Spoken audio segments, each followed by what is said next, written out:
우리가 이 종려주일 예수님을 환영했던 이 환영을 생각하며 오늘 우리들의 삶에서 다시 한번 근본적인 것을 하나 짚어 생각해 보고 싶습니다. 회심입니다. 이 회심에 대한 기독교의 문장이 좀 특이한 게 있습니다. 학자들의 표현이지만 이제 서구학자들의 표현이어서요. 다른 종교에서는 회심이 템플, 성전 밖에서 이루어지고 성전 안으로 들어온다. 그런데 기독교는 회심이 바로 그 성전 안에서 이루어진다. 이렇게 표현합니다. 이게 기독교적인 표현이기 때문에 다른 분들도 이 꼭 동의하지 않으실 수 있어요. 다른 종교의 사람들이 받아들이지 않을 수 있습니다. 하지만 정말 중요한 개종이 예배당 안에서 이루어진다. 이게 무슨 얘기일까요? 더 엄밀하게 분명하게 표현되는 게 있는 겁니다. 기독교는 교회 나오는 걸 개종으로 보지 않는다는 겁니다. 그렇습니다. 우리는 예배를 드리면서 하나님을 경험합니다. 그래서 교회에 나오는 것이 중요한 출발이 되어지기는 하지만 예수님을 경험하고 예수님을 인격적으로 영접하는 일을 통하여 그리스도인이 된다고 고백하는 것이죠.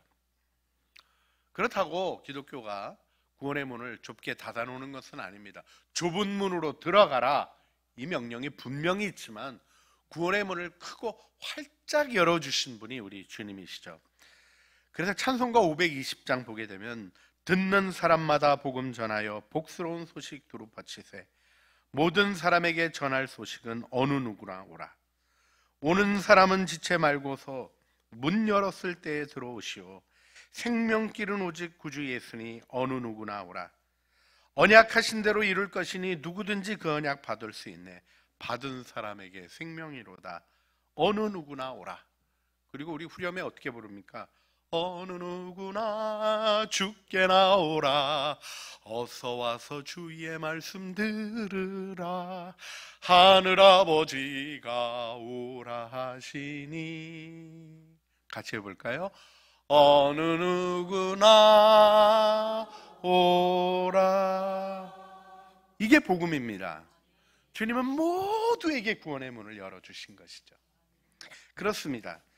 그런데 모두에게 열어주셨지만 모두가 다 그 길을 가는 게 아니라는 안타까운 고백 속에서 그렇다면 과연 그리스도인이 되고 회심하였다고 얘기하는 성경적 구원이 이루어지는 길은 무엇인가를 다시 한번 생각하게 됩니다. 사실 이 일을 정확히 볼 수 있는 것이 세례 예식입니다. 세례를 통하여 우리는 그리스도와 더불어 죽고 그리스도와 다시 사심을 고백하는 믿음의 고백을 통하여 그리스도인으로 출발하는 것이죠.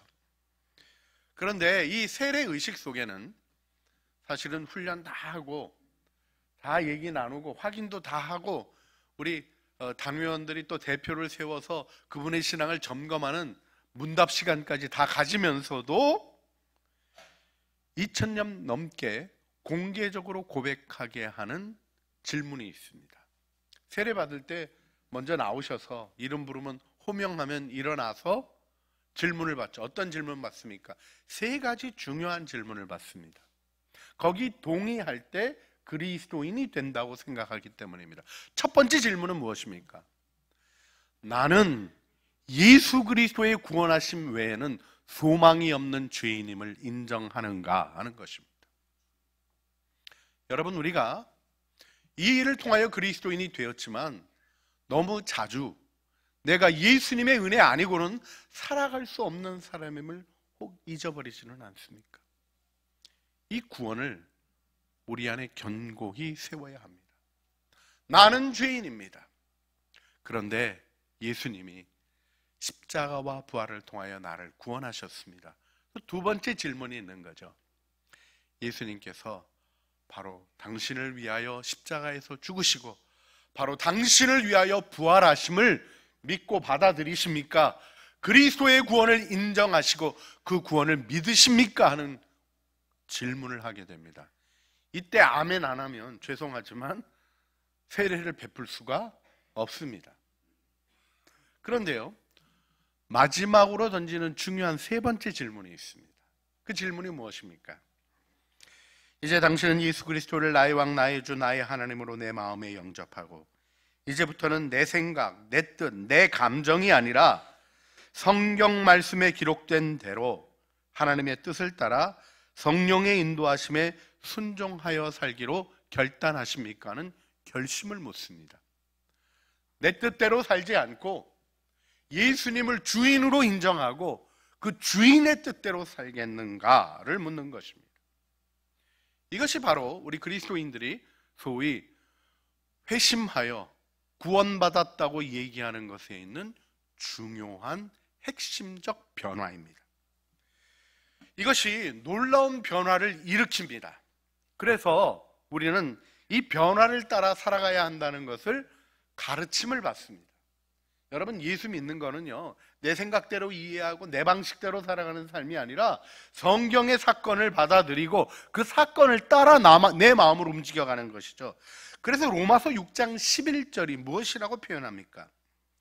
이와 같이 너희도 너희 자신을 죄에 대하여는 죽은 자요 그리스도 예수 안에서 하나님께 대하여는 살아있는 자로 여길지어다. 왜 여길지어다 그럽니까? 잘 안 여겨져서 그래요. 여러분, 오늘 주님 앞에 나왔는데 죄에 대해서 죽어 있으셨습니까? 아니면 지난주에도 혹시 그러신 분들 많지 않기를 바라지만 안 좋은 말이어서 성질 부리고 내 마음의 과격한 것들을 함부로 표현하고 존중하지 못하고, 그러면 이 죄에 대해서 죽은 자입니까? 아니면 살아있는 자입니까? 그리스도 예수 안에서 하나님께 대하여는 살아있는 자로 한 주간 돌아보니까 하나님 생각한 적 거의 기억도 안 나고, 사실요, 우리 경험이 뭡니까? 너희 자신을 죄에 대해서는 살은 자요 그리스도 예수 안에서 하나님께 대하는 죽은 자로 경험한 것이 우리의 경험입니다. 그런데 왜 여길지어다 얘기합니까? 이게 기독교의 복음이고 구원인 것입니다. 이 구원을 따라가는 것이 구원의 길을 걷는 것입니다. 하나님의 은혜를 받아들일 때 우리는 주님 안에서 놀라운 은혜를 경험하게 되는 것이죠. 여러분, 우리 교회에 정말 하나님이 싫어하시는 것들이 있다 하는 생각을 해보게 되는데요. 여러분, 예수 믿으면 변화됩니다. 믿으십니까? 그래서 우리 찬양도 부르잖아요. 당신은 지금 어디로 가나요? 발걸음 무겁게 이 세상 어디 쉴 곳 있나요? 머물 곳 있나요? 예수 안에는 안식이 있어요. 평안이 넘쳐요. 십자가 보혈을 믿는 자마다 구원을 받아요. 마음문 열고 주님 믿으세요. 기쁨이 넘쳐요. 그리고 우리가 뭐라고 고백합니까? 예수 믿으세요. 예수 믿으세요. 예수 믿으세요. 같이 해볼까요? 예수 믿으세요. 여러분, 교회 안 나오는 사람들이 예수 믿어야 되는 게 아니라 저와 여러분이, 우리가 예수 믿어야 되는 겁니다. 교회의 문제는 다른 데 있는 것이 아닙니다. 우리 신앙생활의 혼돈은 다른 데 있는 것이 아닙니다. 우리가 예수를 믿어야 되는 것입니다. 그런데 예수 믿으면 어떤 일이 일어납니까? 바뀌죠. 여러분, 하나님이 정말 싫어하는 문장, 그런데 교회에 들리는 문장, 예수 믿어도 사람은 안 바뀌더라. 여러분, 이 얘기는 히스토리가 있습니다. 히스토리. 어떤 히스토리가 있습니까? 예수 믿었는데도 못된 짓 여전히 하고 있는 그런 그리스도인들이 있다는 히스토리가 있습니다. 교회에 나오는 사람 중에 정말 성격 고약한 사람이 있죠. 고집 무서운 사람들이 있습니다. 예수를 믿기는 하는 건가 싶은 마음. 심지어는요, 가족들이 그런 얘기하는 사람들도 있어요. 우리 아빠 예수는 믿는 건지 모르겠어요. 그 아빠한테 그 얘기했다간 죽을 것 같아서 얘기도 못한 것 같습니다. 그런데요, 기도하다가 성령 받고 방언 유창하게 하시는데 다음날 욕도 유창하게 하시더라고요. 왜 안 바뀝니까? 왜? 근데요, 사실은 이 부분에 대해서 제가 주님 앞에 기도할 때 몇 가지 주님이 보여주신 게 있었어요. 첫 번째, 바뀐 게 그 정도다. 그 전에 정말 심각했다. 그래서 제가 그 전을 모르니까, 얼마나 흉측한 분이었든지 모르니까 제가 충격받는 거다, 이런 식으로 얘기해 주신 게 있어서 사실 주님 저도 그렇죠 하고 회개하는 기도를 했습니다. 그런데 또 하나 보여주신 게 있어요. 여러분, 예수 믿는 것은 삶의 과정입니다. 여러분, 우리 중에 벌써 완성되신 분 누구 계신가요? 차이는 좀 있으시지만 우리는 변화의 과정 속에 있죠. 그래서 주님이 우리를 완성해 가시는 겁니다. 여러분, 건축하는 데 가가지고요, 근데 집을 지으시기로 했어요. 좀 멋진 집을 지으시느라고 그냥 마음에 좀, 그래서 우리 조감도라 그러잖아요. 이제 집이 지어지면 완성되는 그림을 이렇게 좀 보호막 해놓으신 데다가 탁 붙여놓으시고 집을 지으시는데, 거기 가면 누워 잘 수 있습니까? 없습니까? 공사하는 과정 중에는. 지금 콘크리트 들이붓고 그런 데다 가가지고 공사하시는 분들, 아니 여기서 어떻게 잘하고 이따구로 짓는 거예요, 이러시는 분은 없으시죠? 그렇습니다. 기억해야 될 게 있습니다. 우리는 공사 중입니다. 예수 안에서 변화되어 가는 중이죠. 그래서 조감도이신 예수님 보고 기뻐하는 겁니다. 여기 또 하나 중요한 게 있습니다. 그 공사를 이루시는 분은 내가 아니고, 그 공사의 모든 재료를 만들어내는 건 내가 아니고 우리 주님이 베푸시는 은혜요. 우리는 한 가지, 믿음으로 순종하고 하나님의 뜻을 따르는 것입니다. 근데 정말 안 하는 것 중에 하나가 뭐냐면 믿고 순종하는 거예요. 여러분, 그리스도인이 믿고 순종하는 이 한 가지를 견고히 붙들면 주님은 우리 가운데 드러나시는 겁니다. 할렐루야. 여러분, 지금 있는 모습 보고 실망하지 마세요. 그분 공사 중입니다. 그런가 하면 나도 공사 중 아닙니까? 맞습니까? 여러분, 믿음의 고백으로 옆에 있는 분들에게 좀 고백해 주시겠어요? 저는 공사 중입니다. 주님이 이루시는 공사가 잘 이루어지고 영광 가운데 세워질 것을 믿습니다. 그런데 이 변화가 개인적인 도덕적 능력에 달려있지 않다는 거가 교회의 가르침일 뿐 아니라, 나는 이렇게 변화돼서 이런 일 한다 저런 일 한다 시게 하는 얘기를 교회는 율법주의로 딱 끊어냅니다. 왜요? 예수님의 일이 이루어져야 되기 때문에. 여러분, 여기서 우리가 말씀을 묵상하고 기도하며 하나님의 뜻을 구하는 일이 중요해지는 이유가 바로 거기 있는 것입니다. 예수 믿으면서도 성경책 하나도 안 보고 주님 앞에 기도도 안 하고, 왜 그렇습니까? 변화의 소망이 없기 때문에 그렇습니다. 하나님이 부르신 부름의 영광이 보여지기 시작하면 내 습관을 바꿀 마음이 생겨지고, 교회의 기도의 시간들, 함께하는 시간들 속에 하나님을 찾으며 기도하며 하나님의 은혜와 만나기 시작할 때, 이렇게 주일, 여러분 정말 편히 쉴 수 있는 이 주일 아침에 여러분의 몸을 움직여 나와서 불편하게 있는 일들을 다 제끼고 하나님 앞에 예배하는 이 헌신을 통하여 주님을 경험하게 되는 것처럼, 우리들의 삶에 점점 주님을 알아가는 일, 주일 한 번의 예배로 끝나는 것이 아니라 매일의 삶 속에 묵상하고 기도하는 일을 사모하는 영광으로 자라가게 되는 것이죠. 이렇게 변화되는 것을 주님이 재밌게 표현하셨어요.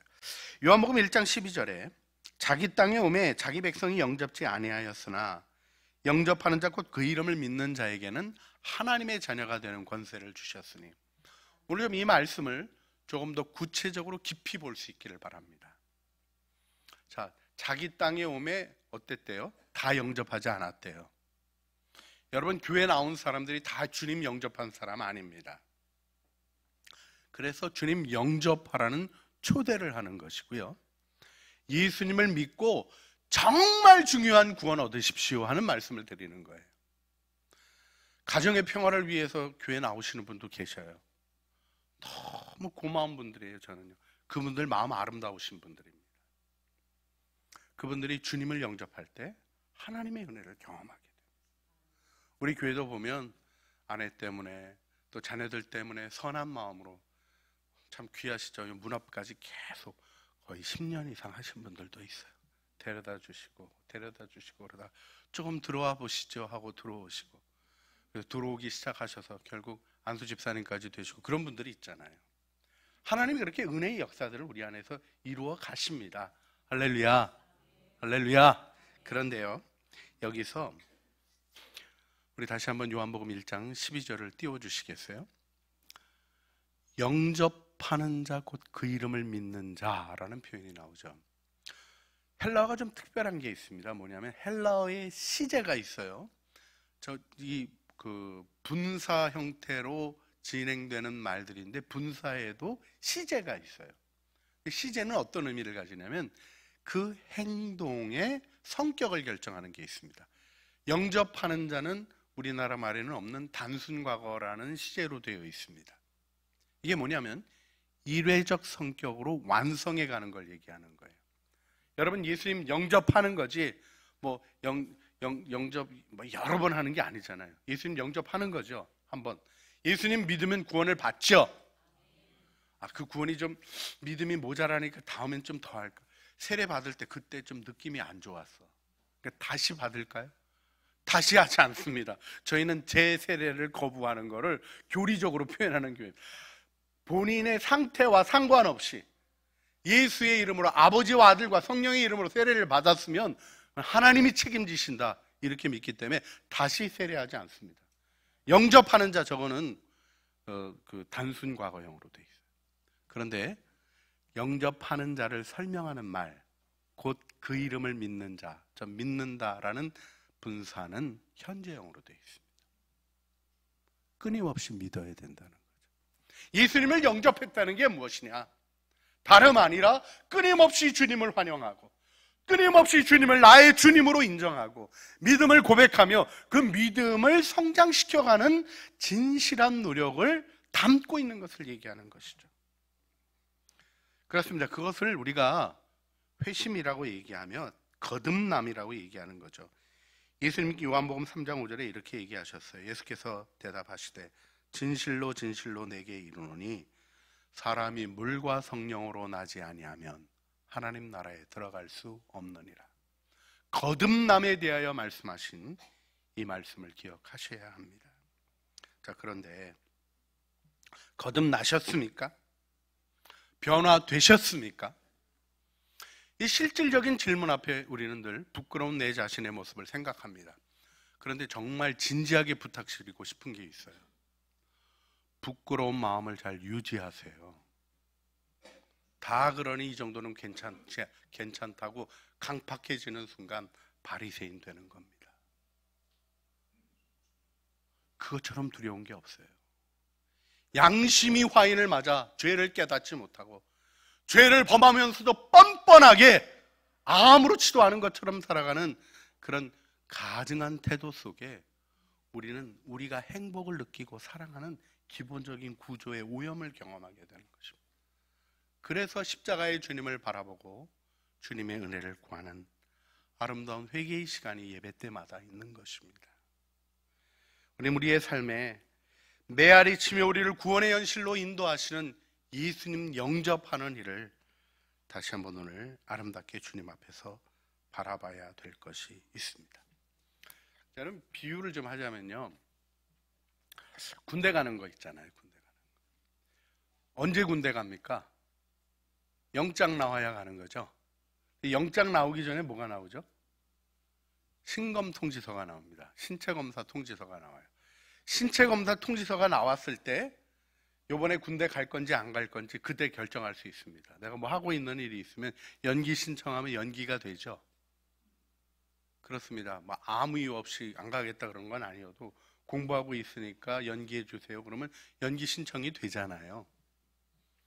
그리고 가겠다 딱 결심하면 이제 신검을 받으면 되는 거죠. 근데 여러분, 신검을 받게 됐어요. 신검 통지가 나왔어요. 그럼 군대 가는 겁니까? 아니죠. 신검 받고 합격 통지 받아야 돼요.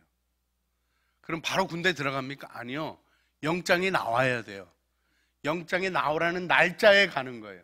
그러면 바로 이제 군인 되는 겁니까? 아니요. 기초군사훈련을 해야 돼요. 6주짜리. 저는 무지하게 긴 거 했습니다. 그런데 그거 받아야 돼요. 그거 안 받으면 안 돼요. 저도 군목으로 임관할 때까지 거의 14주, 16주 정도 되는 훈련을 받았는데요. 그 훈련에서 마지막으로 최종적으로 되기까지는 후보생이었지 제가 군종장교가 아니었습니다. 군목으로 임관 받는 과정까지 있는, 이렇게 과정이 있는 거죠. 맞죠? 예수 믿는 것도 마찬가지입니다. 내가 주님이 인정하시는 모습으로 서는 것은 하나님이 나에게 주시는 마음의 확신으로, 삶의 태도의 변화로, 주님을 사모하는 마음으로, 그리고 증거로 드러나게 됩니다. 예수 전하는 자로 우리를 세우시는 하나님의 영광을 얻게 되는 거죠. 그런데요, 군대 가는 것과 그리스도인 되는 것의 차이가 하나 있어요. 그건 무엇입니까? 군대 가는 건 내가 하는 거고요, 예수 믿는 건 주님이 하시는 겁니다. 한마디로 예수 믿는 거에 결정적인 변화, 무엇이 변화되는가 이렇게 묻는다면 여러분 뭐라고 대답하시겠습니까? 주인이 바뀌는 겁니다. 주인이. 여러분이 여러분의 자신이 주인이 되어 있다면 아직도 복음에 떠나 있는 것입니다. 예수님이 나의 주인이 되시는 거예요. 내가 그분의 뜻 다 알 수 없습니다. 뭔지 명확하지 않을 때도 있는 것 같습니다. 하지만 한 가지 분명한 결단을 하는 것입니다. 나는 왕이 계십니다. 나는 하나님이 계십니다. 나는 그분을 따를 것입니다 하는 결단을, 그걸 신앙의 고백이라고 얘기하고 회심의 결정이라고 이야기하는 것입니다. 자, 오늘 본문의 말씀을 보면 예수님이 올리브 산으로부터 예루살렘 성전으로 입성하시는 멋진 장면이 나오는데요, 이 장면에 수많은 사람들이 모여 있었습니다. 근데 기억하셔야 돼요. 그들이 다 주님을 영접하는 사람들은 아니었습니다. 잡아 죽이려고 하는 양심이 망가진 바리새인들 있었어요. 또 그런가 하면요, 옷을 펴고 종려가지를 흔들며 주님을 환영하는 사람들이 있었는데요, 그렇게 하는 사람들 중에도 부하내동에서 자기가 뭐 하는지도 모르고 따라했던 사람들도 있어요. 그 사람들이 나중에 예수님 십자가에 못 박으러 가죠. 소리 지르는 사람들이 되어버리고 맙니다. 그래서 생각해야 됩니다. 참되게 영접하는 자에게 오늘 본문이 요청하고 가르치는 것은 무엇인가? 이 종려주일에 새기기를 원합니다. 첫 번째는 나귀를 풀어오는 장면에서 보여집니다. 예수님이 두 제자를 보내시면서 가서 어린 낙이 매여 있는 걸 보면 끌고 오라고. 근데 주인이 왜 끌고 가냐 그러면 주가 쓰시겠다 하라, 이렇게 하고 보내십니다. 여러분, 혹시 제가 여러분한테 요 앞에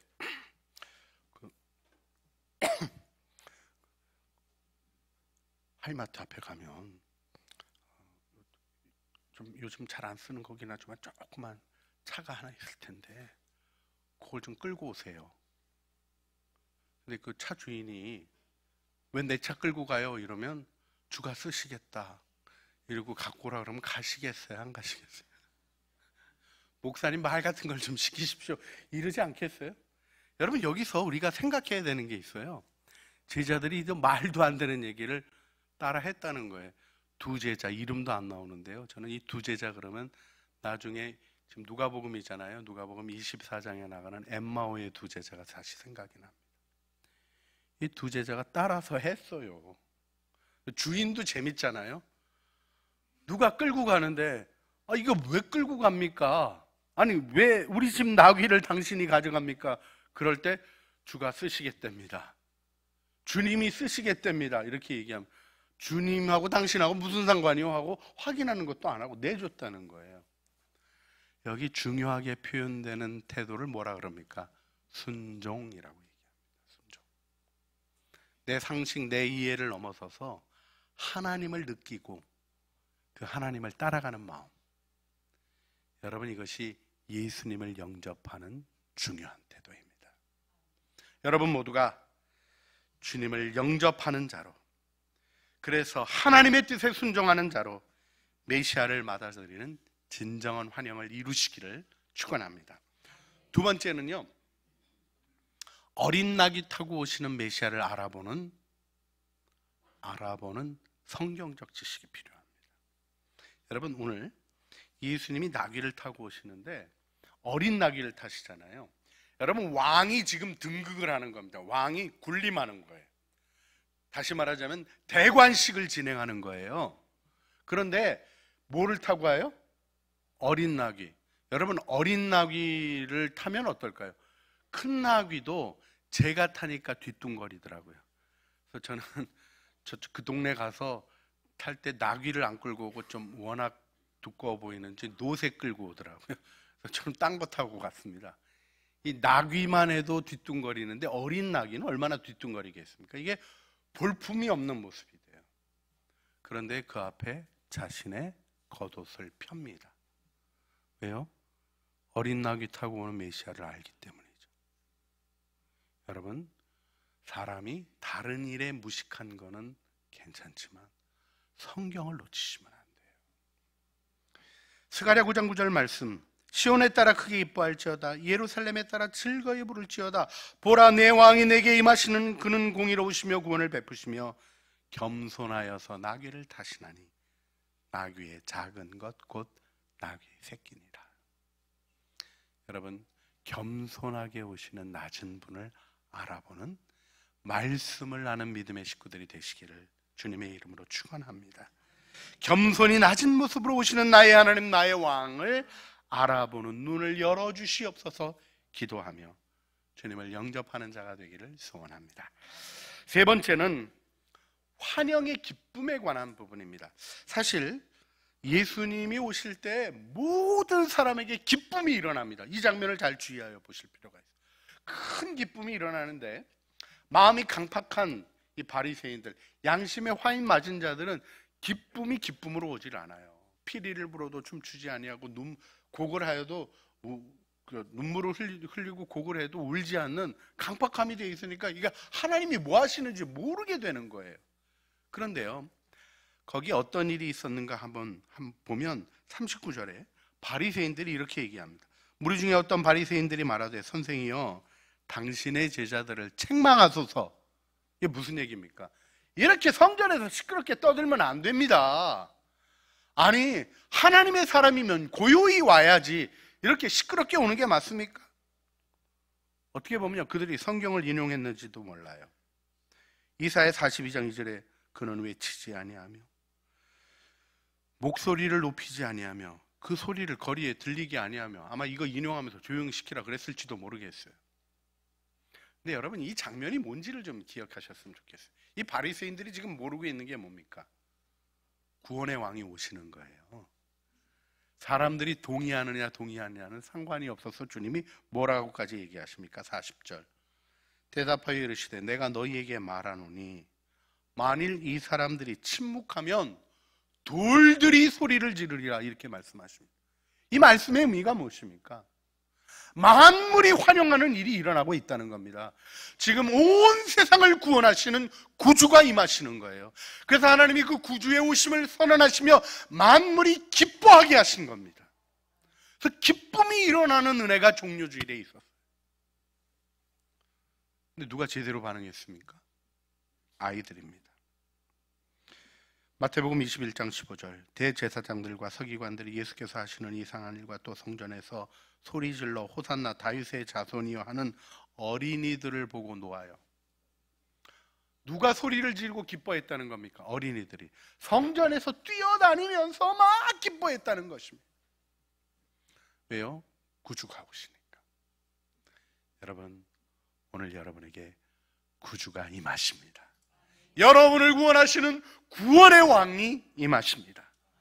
환영하기를 원하십니까? 예, 이미 구원 받으셨고 이미 그 구원 안에 계시지만 오늘 이 종료주일에 여러분에게 새롭게 임하셔서 여러분의 삶을 점령하시고 다스리실 여러분의 왕을 요청하시겠습니까? 왕이 있는 삶, 왕이 없는 삶, 우리가 구분하며 주님을 영접하는 아름다운 은혜가 있기를 소원합니다. 이 시간 함께 기도했으면 좋겠습니다. 오늘 기도는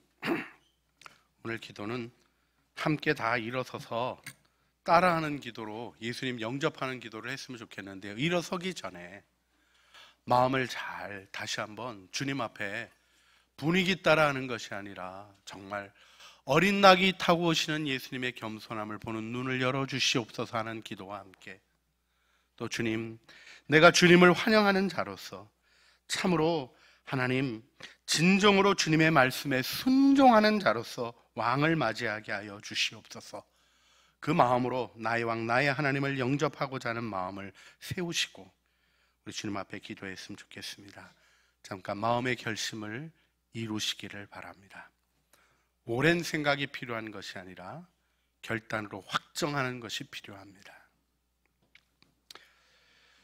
우리 이 마음의 소원을 세우신 분들 다 함께 일어나셔서 함께 따라하는 기도 하시겠습니다. 제가 기도하면 뒤로 따라서 기도해 주시기를 바랍니다. 우리 예수님 영접하는 기도 다시 한번 합니다. 예수님, 저는 죄인입니다. 하나님을 믿지 않고 하나님께 등 돌리며 나의 욕심을 따라 살아왔던 죄인입니다. 이 죄인을 버리지 않으시고 독생자 예수 그리스도를 메시아로 왕으로 나에게 보내주시니 감사합니다. 주님, 이 시간 저는 주님께서 나를 위하여 십자가에서 죽으시고 또 나를 위하여 부활하심을 믿습니다. 제 마음을 주님께 엽니다. 제 마음의 보좌를 주님께 내어드립니다. 주님께서 나의 왕, 나의 주, 나의 하나님으로 내 안에 오시기를 기도합니다. 나의 왕, 나의 하나님, 예수님을 환영합니다. 내게 오셔서 나를 점령하시고 나를 온전히 다스려 주시옵소서. 예수 그리스도의 이름으로 기도합니다. 아멘. 이 시간 왕이신 하나님을 찬양하며 우리 안에 임하신 왕 믿음으로 고백하며 주님 앞에 나가시겠습니다.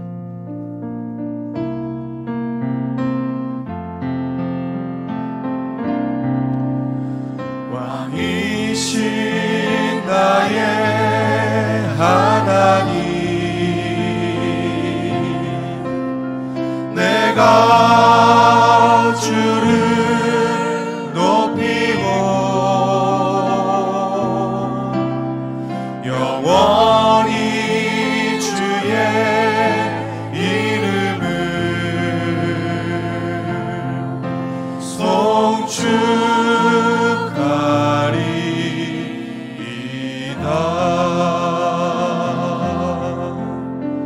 왕이신 나의 하나님, 내가 주를 높이고 영원히 주의 이름을 송축하리이라.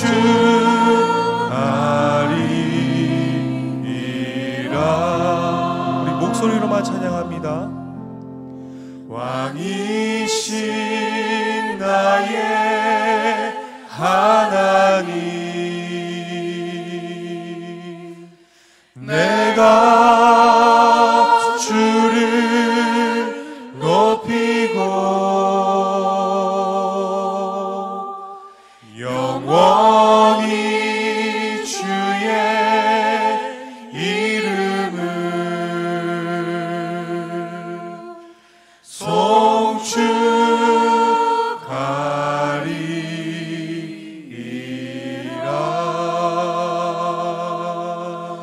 찬송하리로다. 주의 이름으로 오시는 왕이여, 하늘에는 평화요 가장 높은 곳에는 영광이로다. 이제는 우리에게 왕으로 임하시는 우리 주 예수 그리스도의 은혜와 아들을 내어주기까지 우리를 사랑하신 아버지 하나님의 그 거룩하신 사랑하심과 우리 안에 마음의 의식을 일깨워 왕이 있는 삶을 살아가게 하시는 성령 하나님의 교통하심이 종려주일 주님을 환영하며 부활의 아침을 향하여 나아가는 걸음을 다잡아 세워가는 사랑하는 주의 자녀들 머리 위에와 은혜로 주신 가족 식구들 가운데 주님의 이름을 따라 걸어가는 삶의 모든 진실한 노력들 위에와 영원하신 주님 다시 오실 그날을 맞이하는 영광의 날을 향하여 걸어가는 모든 걸음걸음 위에 이제와 영원 무궁토록 함께 있어지기를 간절히 축원하옵나이다. 아멘.